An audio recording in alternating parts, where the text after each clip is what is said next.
Surface level, Jordan, take one. So on season 1 of Surface Level, we talked about a number of topics. And of course, Jordan came across as the person who's super conservative.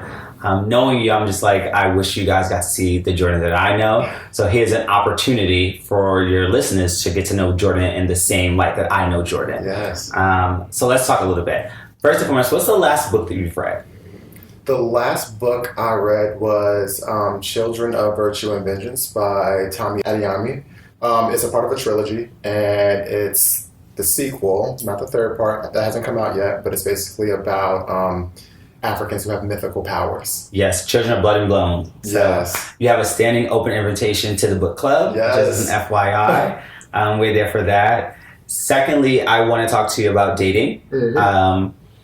What, according to the podcast, you were the person who has been dating during quarantine. What was the worst date you've had during that time?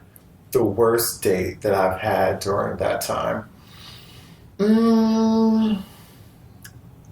I didn't really date during the aggressive lockdown. Of course. Like when things were lightened up, I didn't have a terrible date. I think I'm really good at filtering out who I actually want to see in person. I ask a lot of questions in advance, so they haven't been terrible. But I mean, I've had dates where it wasn't a match, and then afterwards, I inevitably let them know that I didn't think it was a match. But I haven't had bad ones yet. That's good. Luckily, right? Fingers crossed. Yeah. So you've also been the one out of the podcast who's traveled solo. What's the one thing you think someone who's exploring traveling by themselves should explore or do on their own? Definitely do some sort of trek, or if you're going, I have this thing where if I'm going on a trip, I have to do something cultural. I don't want to just eating is cultural, but I have to go to an archaeological site or do something. So the last time that I traveled solo was to Mexico City, and I went to Teotihuacan.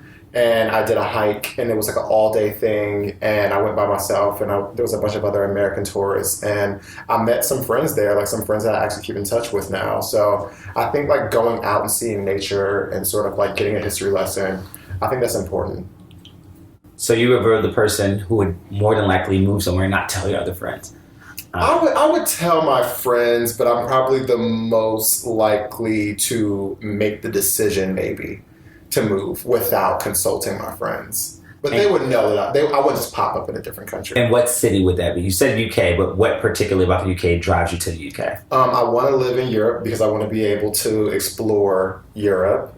At my whim, I want to be able to take a 2-hour train to Paris or a 1-hour flight to Spain. But I want to make sure that my career doesn't stall. So I want to make sure there's no language barrier. So that's why London. And my last question is, you're probably the one who's been the most trying with looks, so to speak, just different things. What's the one or the most craziest thing you've ever done with your hair? The craziest thing I've ever done with my hair? I haven't done too much crazy stuff with my hair. I'm actually considering dyeing it an actual color, a purple or a pink or green or something like that. But from what I've done, I have my hair this length and I dyed it blonde. That's it. But I want to try some more stuff in the future. So to all the listeners, I want you guys to go out and vote whether it's going to be purple or pink for Jordan and help him choose what's the next option for him. Yes. But thanks for that insight. Glad to see it.